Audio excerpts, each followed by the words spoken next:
Salut, bienvenue à la 19e partie. Nous avons parlé de la société de partage qui se développe au cœur de toutes les sociétés des descendants d'Homo ergaster, puis des Néandertals vivant en Europe qui développent les techniques les plus avancées de leur époque. À la fin du Paléolithique moyen, les choses ont bien changé depuis le début de l'âge de pierre, et les populations d'hommes anciens n'ont plus rien à voir avec les hommes modernes qui évoluent maintenant.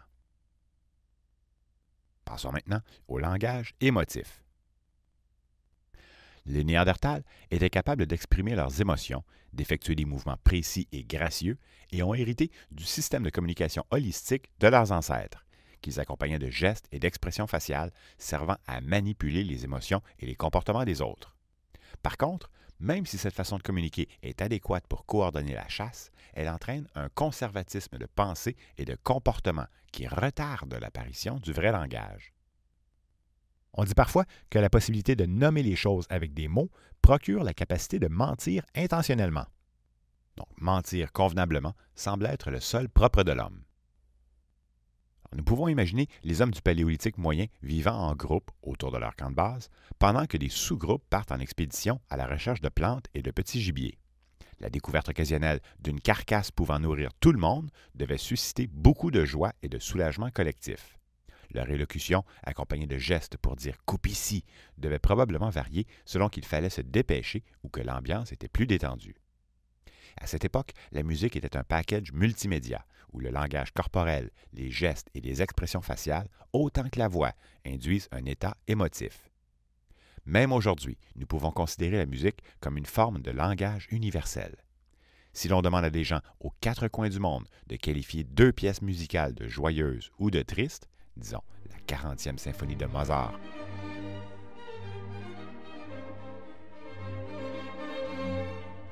ou la sonate à la lune de Beethoven,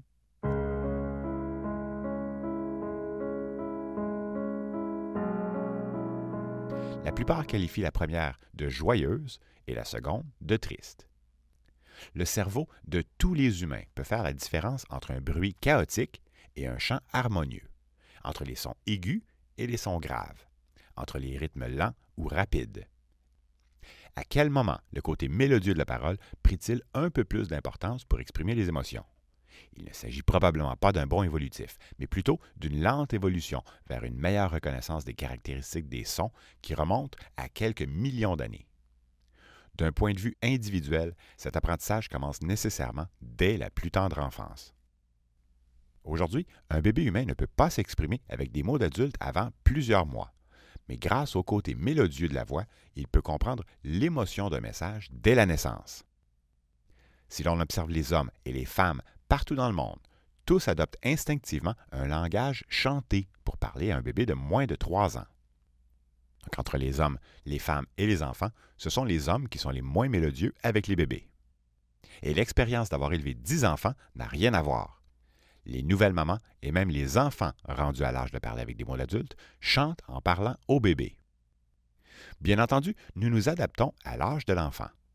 Avec les nouveau-nés, les adultes se permettent d'utiliser des mots trop compliqués, sachant très bien qu'ils ne comprennent pas le sens, et mettent l'emphase sur l'émotion. Allô? Nous exagérons les notes graves et les aigus. Allô, le beau bébé? Nous prolongeons les pauses et les voyelles, Mais oui! et nos phrases sont courtes et répétitives. Mais oui! Lorsqu'ils commencent à comprendre des mots, nous marquons les débuts et les fins des phrases, et nous mettons progressivement plus d'emphase sur l'intention. Par exemple, non, maman ne veut pas. Non. Alors, ce langage adapté au bébé, ou IDS pour Infant Directed Speech, s'étend aussi à notre façon de parler aux animaux. Donc, à part pour la prolongation des voyelles qui sert à apprendre à parler au bébé. Donc, si nous parlons à un chien, nous disons « Allô le beau chien-chien! Allô le beau chien-chien! » Donc, nous ne prolongeons plus les voyelles, mais nous mettons quand même une emphase sur l'émotion.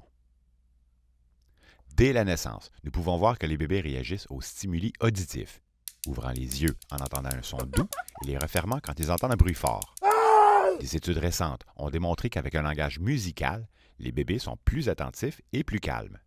Ils comprennent l'émotion de base, donc la joie ou la colère, indépendamment de la langue entendue. Ils sont plus susceptibles d'essayer de communiquer en retour. Lorsqu'on parle au bébé sur un ton neutre, ils réagissent beaucoup moins. Alors, remarquez que si les bébés réagissent très positivement à ce langage adapté pour eux, la réaction d'un adulte ou d'une personne âgée à qui l'on parle ainsi est plutôt négative. Lorsqu'ils communiquent, les bébés adaptent instinctivement l'amplitude et le rythme de leur son selon qu'ils gazouillent paisiblement, qu'ils ont faim ou qu'ils sont tristes. Le langage holistique, incluant les expressions faciales, le langage corporel et sa charge émotive, permet d'induire un état émotif. Lorsqu'on chantonne doucement une berceuse à un bébé, la voix est douce, lente, et les sons passent souvent des sons aigus aux sons plus graves. Au fil des générations, les relations mère-enfant qui fonctionnent le mieux sont celles où la mère communique bien les sons, les rythmes et les répétitions, et où l'enfant est plus réceptif aux messages. La plupart des bébés n'aiment pas être abandonnés lorsqu'on les dépose. Leur réflexe de serrer les poings en pleurant vient de l'instinct de s'agripper au poil de la mère. Et les mères réagissent généralement en tentant de réconforter leur bébé. En restant dans le champ de vision du bébé, tout en faisant des gestes et des sons rassurants, les mères peuvent calmer leurs enfants. Chut. Les sons que nous émettons pour parler d'une chose sont souvent accompagnés d'expressions faciales pour mieux illustrer la texture, l'odeur et l'émotion qui vient avec, comme Burk qui invoque le sentiment de vomir, ou comme la mère qui veut encourager son enfant à manger en imitant les mouvements de la bouche qui aime manger.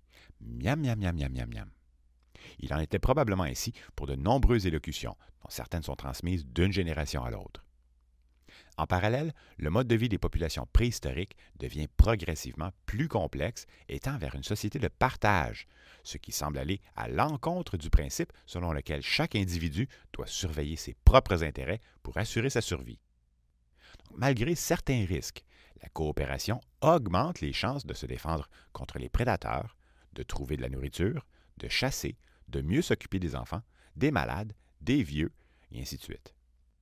Il faut donc faire confiance aux autres membres du groupe. En retour, ils doivent aussi avoir confiance en nous. À quoi ressemblaient leurs interactions? Comment coopéraient-ils? Une plus grande conscience de ce que l'autre pense devient un avantage pour se faire comprendre, mais aussi pour éviter de se faire exploiter. Pour bien adhérer au groupe et partager sa nourriture en espérant qu'un jour, cette personne nous rendra la faveur, il faut pouvoir anticiper les comportements des autres, penser à ce qu'il pense de nous, à ce qu'il pense que nous pensons de lui, à ce que nous pensons qu'il pense que nous pensons de lui, et ainsi de suite. Le dilemme du prisonnier nous procure un bon exemple de dynamique de coopération. En oubliant un instant l'obligation morale d'obéir à la police, imaginons deux complices qui se font arrêter pour un crime et se font interroger séparément. Si l'un avoue le crime, mais que l'autre non, ils se feront condamner à 1 et 10 ans de prison respectivement. Si ni l'un ni l'autre ne parle à la police, ils n'obtiendront que 2 ans de prison chacun. Donc, en l'absence de témoignage, la police ne peut les mettre en prison que pour 2 ans. Mais si les deux s'incriminent mutuellement, ils passeront chacun 7 ans en prison. Que faire si l'on est l'une des deux personnes interrogées? Doit-on faire confiance à son complice? Si vous lui restez fidèle la première fois et qu'il vous trahit, devriez-vous lui faire confiance la fois suivante? Individuellement, nous adoptons tous diverses stratégies. En passant, une compétition entre différentes stratégies, par simulation informatique, a dévoilé que la stratégie la plus simple et la plus efficace à long terme est le tit for tat. La stratégie consiste à faire systématiquement confiance aux autres la première fois. La fois suivante, on reproduit bêtement le choix précédent de son complice.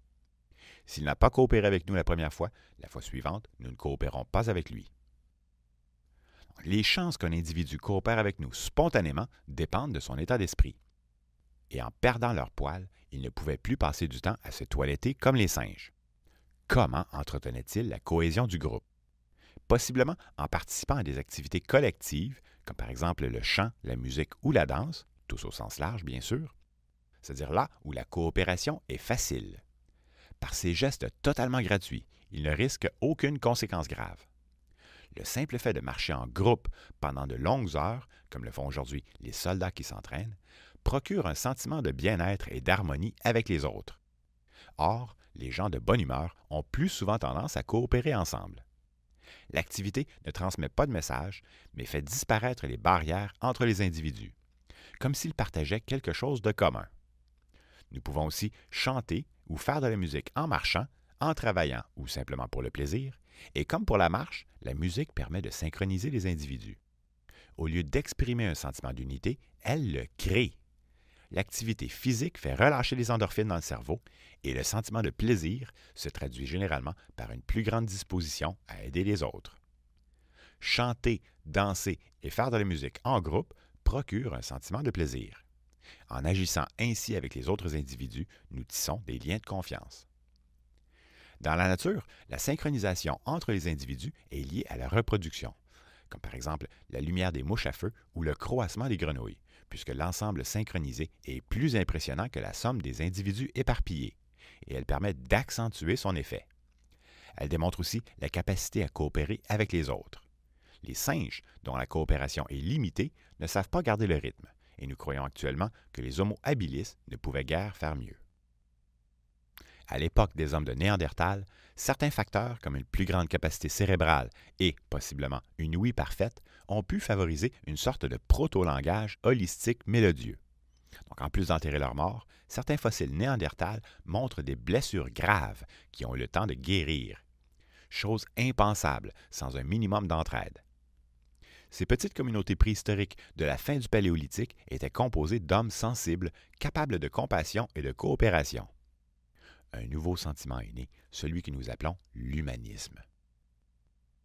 Voici donc le Paléolithique supérieur de 120 000 à 9 600 ans avant notre ère et l'émergence, enfin, de notre propre espèce. Ici commence le Paléolithique supérieur, soit la fin de l'âge de pierre ancien. Étant donné les nombreux changements qu'apporteront les hommes modernes, les auteurs qualifient souvent cette période de révolution. Notre portrait de l'évolution des espèces est loin d'être complet, et nous ne savons pas quelles espèces engendrent les suivantes. Puis, au début d'un interglaciaire qui commence autour de 120 000 ans, donc dès que nos ancêtres Homo sapiens émergent du lot, la scène change dramatiquement et notre récit s'accélère. Nous avons dû attendre 3 millions d'années pour qu'un grand singe apprenne à marcher debout et à faire des outils de pierre, donc des australopithèques. Par la suite, la partie dite ancienne de l'âge de pierre dure près d'un autre 3 millions d'années, pour se terminer à la fin de la dernière ère glaciaire, vers l'an moins 9600. Les Homo sapiens ont hérité de cette même culture de l'âge de pierre, donc les premiers changements qu'ils apportent sont encore nécessairement progressifs. Et rien ne semble vraiment changer pendant près de 60 000 ans. Cela dit, ces hommes vont rapidement s'imposer partout, sans que les populations ne se mêlent ni s'entretuent.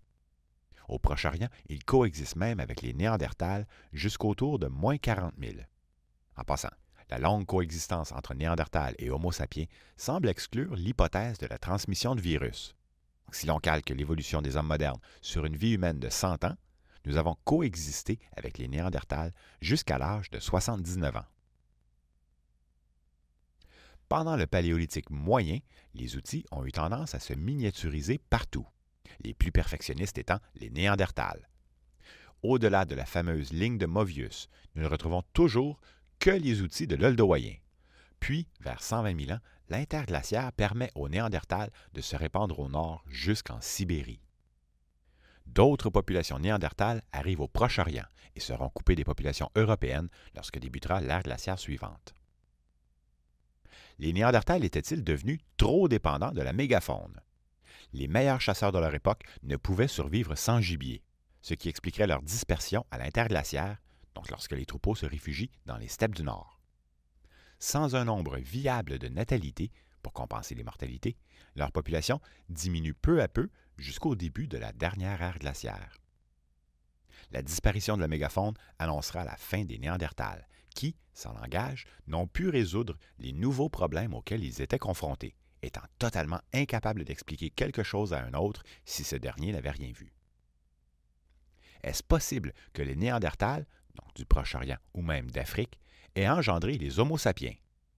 Nos origines, même à ce stade-ci, sont encore chaudement débattues. À part un seul fossile d'enfant, ayant à la fois des traits de Néandertal et d'Homo sapiens, nous n'avons aucun autre fossile d'hybride ou de transition entre notre espèce et la leur. La génétique semble vouloir clore le débat en indiquant que nous sommes bien deux lignées distinctes, tandis que d'autres études génétiques croient avoir trouvé des séquences d'ADN de Néandertal chez certaines populations européennes.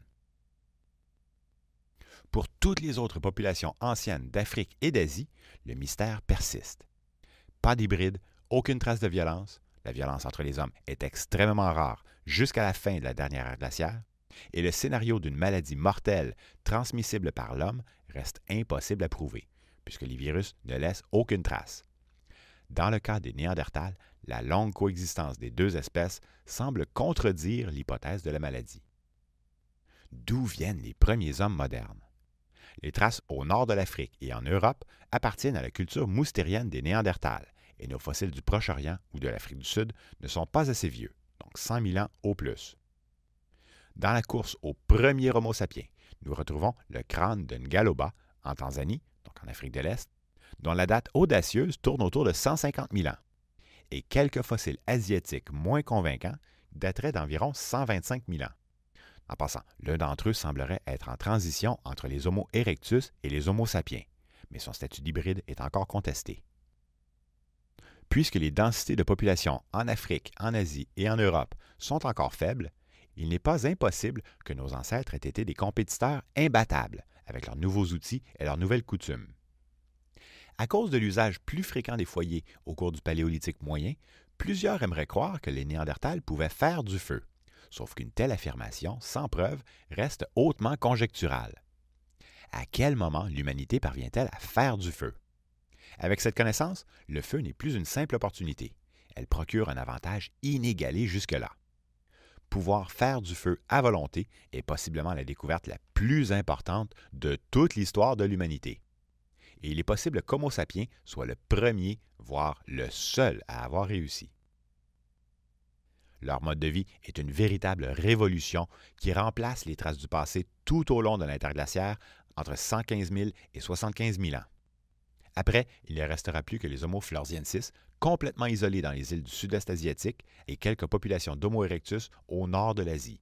Et bien sûr, les derniers Néandertals européens. Partout ailleurs, il n'y a plus que des hommes modernes. Les diverses formes d'hommes anciens d'Afrique et d'Asie évoluaient tranquillement depuis près d'1 million d'années. Ils étaient dynamiques, créatifs et d'excellents chasseurs-cueilleurs, sauf que leurs nouveaux compétiteurs sont des Homo sapiens, soit l'espèce humaine actuelle. Autrement dit, c'est vous et moi. Nous pourrions interchanger quelqu'un de notre époque avec la leur, et la seule différence visible serait le style vestimentaire. Bien sûr, leurs connaissances sont encore à l'âge de pierre, mais ils ont les mêmes capacités cognitives que nous. Leur crâne, comme le nôtre, est plus rond, leur front est plus avancé, et ils ont un menton. La taille des femelles rejoint presque celle des mâles, et le cerveau atteint 1450 cm3 en moyenne. En passant, ces deux derniers critères ne sont pas les meilleurs indicateurs pour identifier un homme moderne, puisque les autres espèces contemporaines atteignent des proportions similaires et que ces mesures peuvent varier beaucoup d'un individu à l'autre.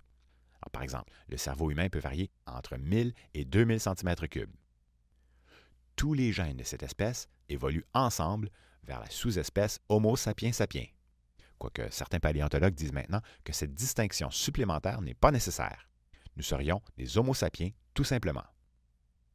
Tous ces hommes partagent relativement le même bagage initial, à la fois génétiquement et culturellement, avec plus ou moins la même capacité mentale pour l'abstrait. Rapidement, le mode de vie des premiers Homo sapiens devient plus structuré et mieux organisé. Leur pensée est plus complexe, ils inventent de nouveaux outils, ont des réseaux d'échange plus vastes, leurs habitats sont mieux construits, ils font des vêtements complexes à l'aide d'aiguilles à chat, ils sont d'excellents chasseurs, ils enterrent leurs morts, et ainsi de suite. Alors en passant, les Néandertals sont les premiers à enterrer leurs morts, mais la pratique des Homo sapiens est plus élaborée. Les premières offrandes connues apparaissent vers 80 000 ans. En bref, ils sont plus efficaces et leur prélangage atteint sans aucun doute un nouveau stade de complexité. À partir d'un noyau de quelques milliers d'individus, ils auraient remplacé toutes les populations précédentes, et cela en quelques millénaires seulement. Alors maintenant que nous avons affaire à notre propre espèce, avons-nous enfin affaire à des êtres parlant un langage articulé? La réponse, bien sûr, est qu'ils en étaient capables, mais qu'il faut encore garder notre réticence à qualifier leurs paroles de langage complexe. Sans avoir de véritables preuves, il semble évident que le langage n'est pas une conséquence d'un gène particulier, comme par exemple le FOXP2, et que les changements permettant l'usage de la parole, comme le larynx qui descend plus bas dans la gorge. Donc, ces changements ne se sont pas produits spécifiquement dans le but précis de nous permettre de parler. L'homme s'est simplement servi des capacités qu'il avait déjà à ce moment-là pour construire les sons de son langage.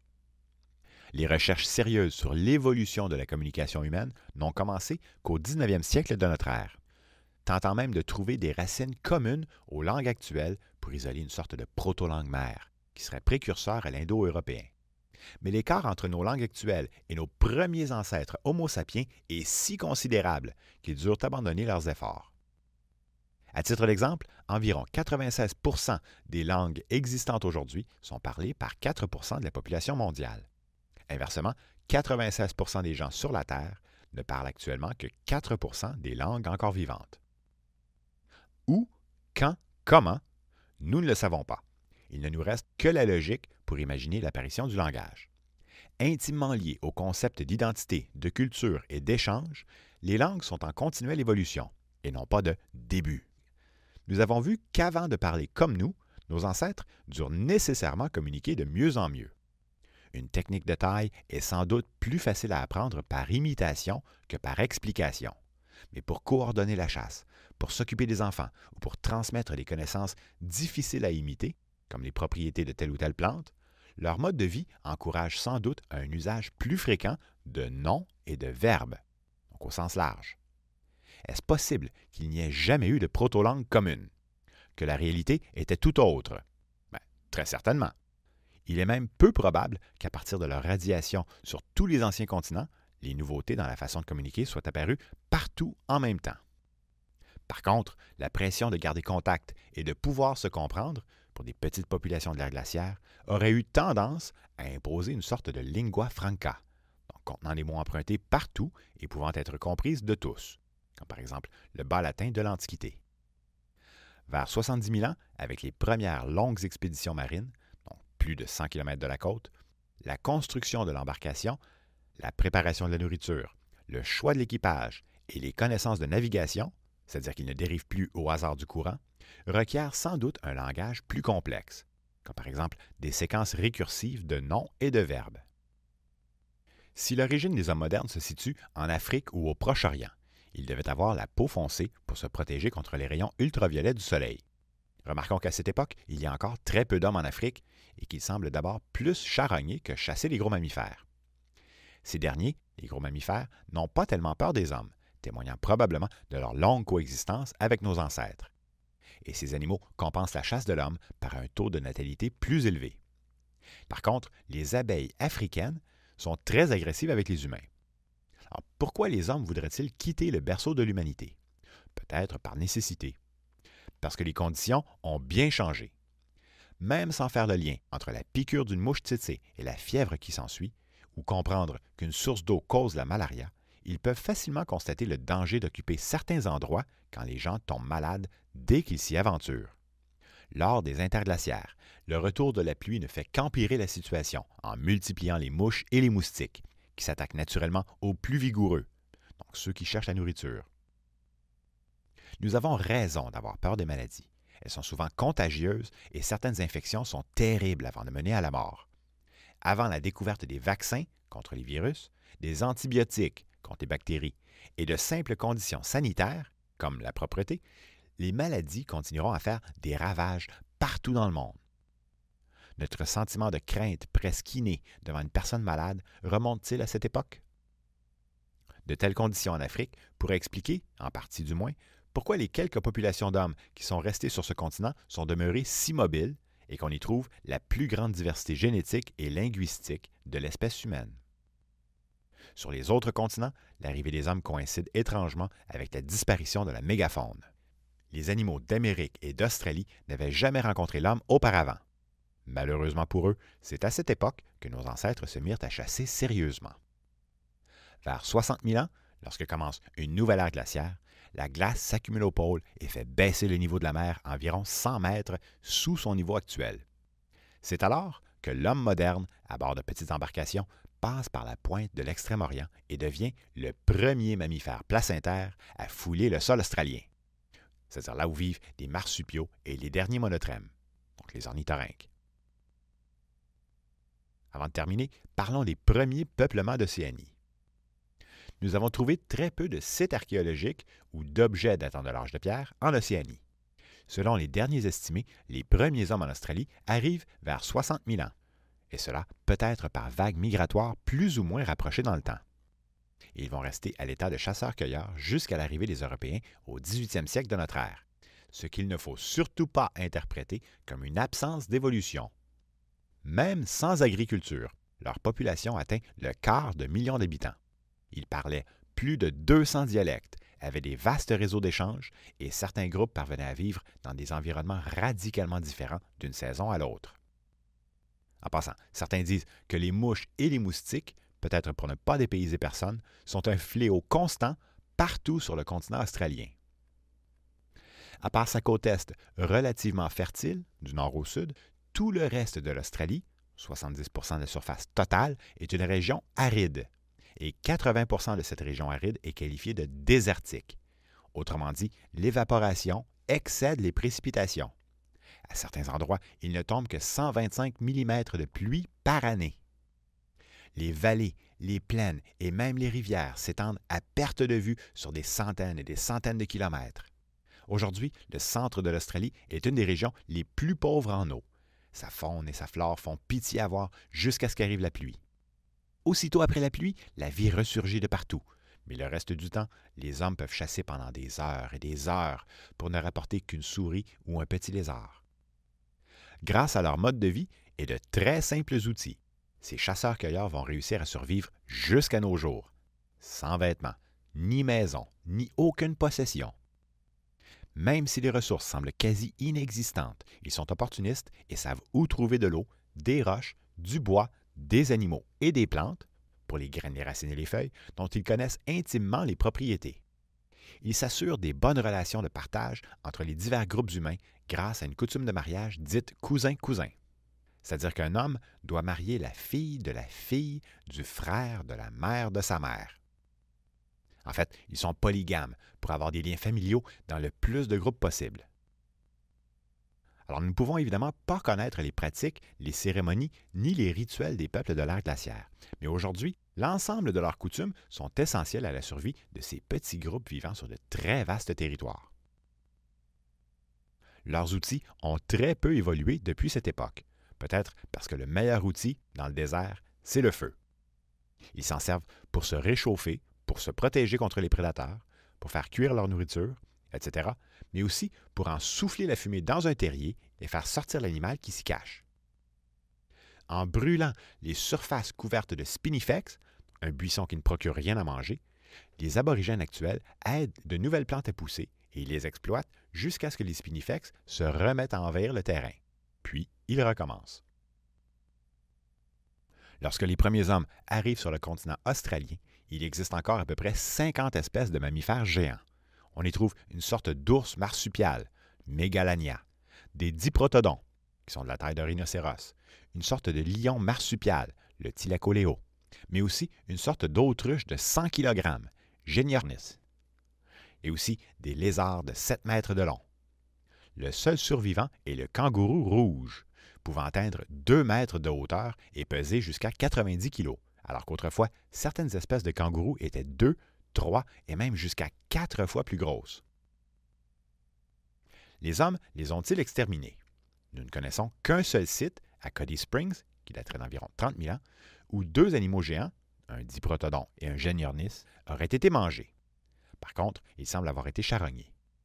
Avouons que la disparition subite de tous ces grands animaux coïncide étrangement avec l'arrivée des hommes, surtout si l'on considère qu'ils ont survécu à tous les changements climatiques précédents.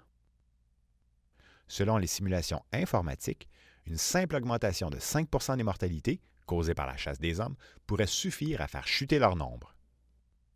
À Cody Springs, nous retrouvons aussi les plus anciennes pierres de meulage. Ces outils, en particulier, seront essentiels pour consommer les graines de cette région aride. Ils seront fabriqués jusqu'à notre époque. Vers 30 000 ans, on trouvait encore des lacs, plusieurs cours d'eau et de vastes plaines herbeuses un peu partout en Australie. Après quoi, le climat froid et sec de la dernière glaciaire assèche les lacs. Même aujourd'hui, dans le désert, il n'y a de l'eau qu'après la pluie. Et il est préférable de rester sur les petites élévations de terrain, c'est-à-dire où les sources d'eau sont plus fiables et soutiennent un certain nombre de plantes et d'animaux à longueur d'année. À Kulpimara, les traces des premières occupations datent d'environ 30 000 ans. À Purijara, les dates sont incertaines, mais certains parlent de 25 000 ans. En résumé, nous avons parlé du langage émotif, donc d'une communication holistique, dont le côté mélodieux permet d'exprimer des émotions. Cette longue évolution vers une plus grande appréciation des sons de la voix, doux, angoissé, joyeux, en colère. Donc elle implique un apprentissage qui commence dès la plus tendre enfance. Et cette évolution semble donner un rôle central aux mères qui doivent transmettre les émotions et des connaissances à leur bébé. Ce mode de communication, comme celui des premiers hommes, entraîne un conservatisme de pensée et de comportement. Le mode de vie de la préhistoire tend vers une société de partage, donc malgré l'instinct de chacun de surveiller ses propres intérêts. Pour vivre en groupe, il faut faire confiance aux autres. Et inversement, les autres doivent aussi avoir confiance en nous. Il faut à la fois éviter de se faire exploiter, mais aussi pouvoir pardonner aux autres, sinon on se retrouve rapidement isolé des autres sans pouvoir faire confiance à personne. Pour maintenir la cohésion d'un groupe, si les membres ne peuvent plus se toiletter comme les singes, ils peuvent chanter, danser ou marcher en groupe, ce qui crée un sentiment d'harmonie en faisant disparaître les barrières sociales. Donc, participer à une activité commune crée gratuitement des sentiments de confiance réciproque. On dit souvent que l'émergence de l'homme moderne, au Paléolithique supérieur, est une révolution, même s'ils héritent de la même culture ancestrale de l'âge de pierre que tous les autres descendants d'Homo ergaster. Pourtant, les Homo sapiens s'imposent rapidement partout sur la Terre. Malgré une longue coexistence avec les Néandertals, on peut se demander ce qui est arrivé aux autres populations d'hommes anciens. Nos ancêtres étaient-ils imbattables par leurs outils et leurs coutumes? Sans doute que la capacité de faire du feu à volonté les consacre ultimement au sommet de la chaîne alimentaire. Leur prélangage dépasse-t-il les vocalisations holistiques en complexité? S'ils sont identiques à nous, ils sont capables de langage articulé. Mais si un noyau de quelques milliers d'individus ont remplacé toutes les populations de la Terre en quelques millénaires, qu'ils restent peu nombreux et qu'ils doivent rester en contact avec leurs voisins, sans doute partagent-ils une sorte de langage commun permettant à tous d'être relativement compris quand ils se rencontrent. En quittant l'Afrique ou le Proche-Orient, ces hommes deviennent les premiers placentaires à fouler le sol australien il y a 60 000 ans. Malgré leur dynamisme et leur merveilleuse stratégie pour exploiter ce continent extrêmement difficile, les descendants de ces pionniers australiens resteront à l'état de chasseurs-cueilleurs jusqu'à notre époque moderne.